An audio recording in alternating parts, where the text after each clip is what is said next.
Hello, welcome to my new video.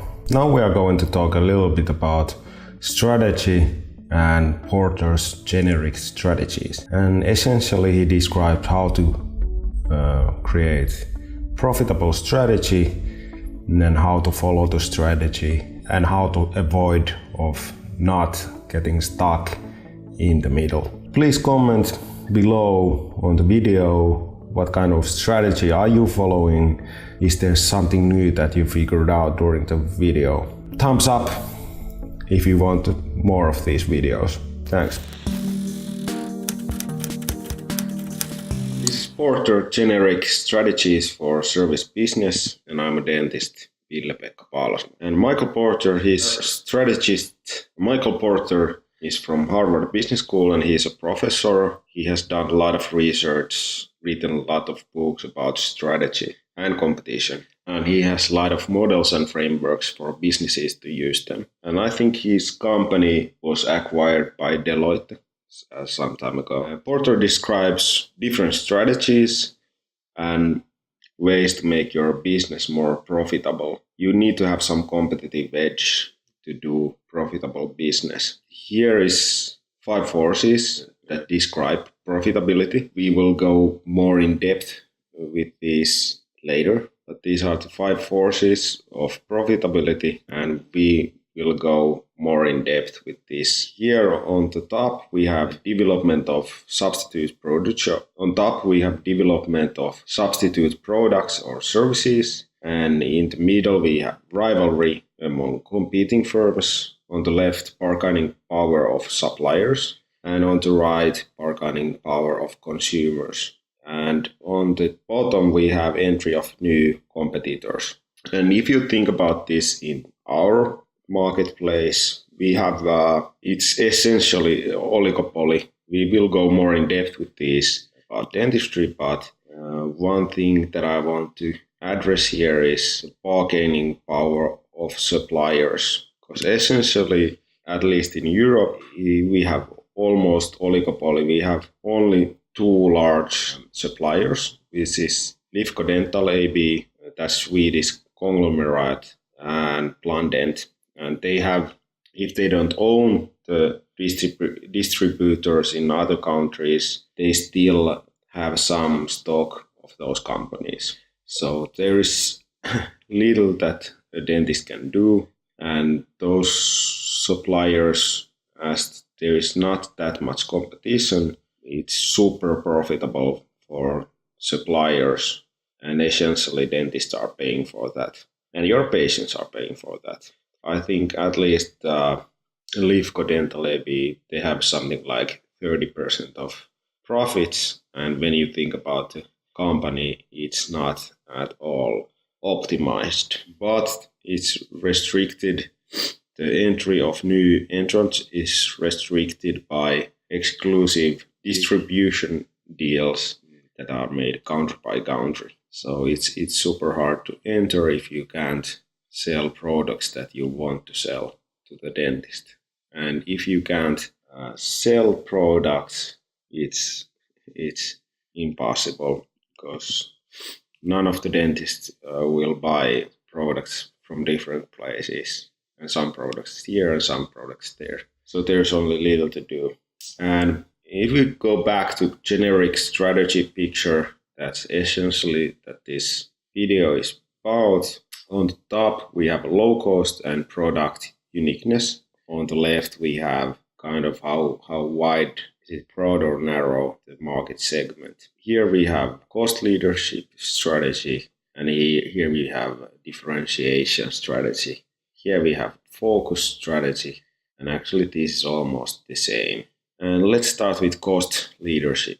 And when you think about cost leadership, and this is general strategy with broad industry-wide market, they have high volume of customers, and that creates the possibility that they can sell the products with low prices.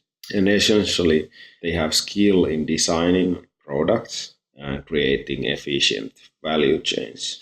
And they also have efficient marketing and customer journeys. And when you think about service business, there are a lot of companies, and most important here is technology, that you can cut some part of the customer journey off from manual labor and you can automate it. So that could reduce the costs on large scale. But when you think about barrier of entry, at least some businesses such as dentistry, we have barrier of entry as there is only limited amount of certified dentists. So that kind of reduces price competition, not completely, because there is oversaturation in large cities with dentists, but that might be something that you are aware of. But if you go to the rural places, there is not that much competition and no need to reduce prices. Price might not be actually the determining factor when people are choosing the services, or not for everybody at least, because they want some value out of the service. But we will go back and I will tell you more about pricing. I will create a new video about that. Not all customers even know what is the pricing in your industry. And many patients don't know what dentist will charge them. Okay, and now we go to differentiation, and that's still broad strategy. And the strength with differentiation is that if you differentiate hard enough, you can access leading scientific research. When you think that if you're focusing, for example, dental implants, you want to do that well and you have focus there, you can provide services around dental implants or implantology. And that's kind of like perimucositis and some prosthodontic services.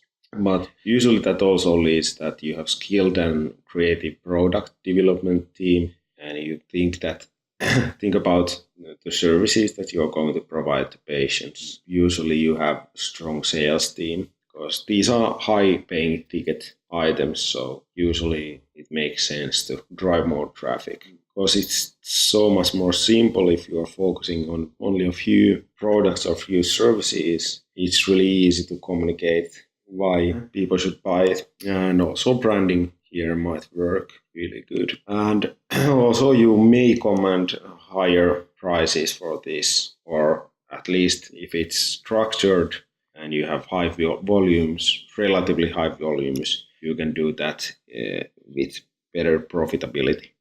Some companies might imitate you with some services or products. People might change their mind, what they like. And for example, if we think about dental implantology, there's always something new coming up, so you might miss opportunity to create type of service that people actually need or want. And also policies may play part here, because it's some healthcare industry is heavily regulated, so that might cause problems or create opportunities. If there are companies that are pursuing focus strategies, they may outperform you in differentiation in their market segments. And one question is that if you have really differentiated strategy, is there enough paying customers?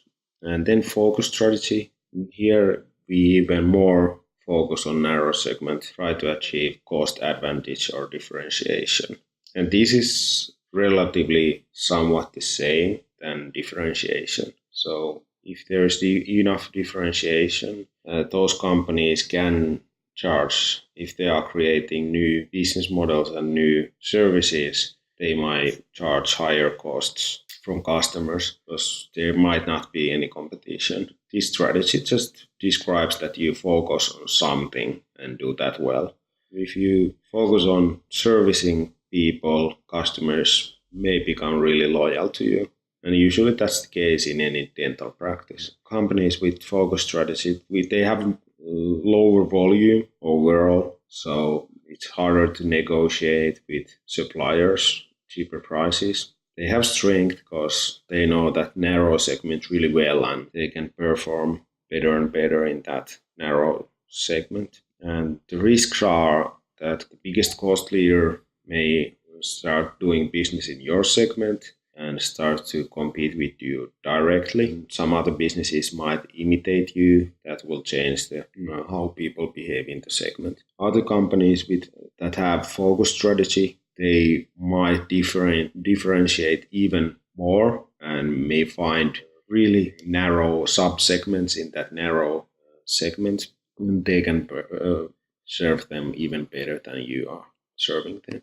Worst case scenario is that you are stuck in the middle. And if you're stuck in the middle, you are not doing anything well. And usually Michael Porter argued that if you want to be successful in long term, you must choose only one of these three generic strategies. If you don't, you are going to get stuck in the middle. And it's also really hard to communicate your customers what you are doing if you don't focus on something. So focus on something, and if you don't, you will lose your competitive edge. If you want to focus on multiple things, usually those companies are going to create more companies that have different culture and different focus. Just for example of this argument, highest quality service can't usually be the cheapest. And if you hire the best workforce, they have higher salaries, so it's impossible almost to do it really cheap unless you have some technology that you got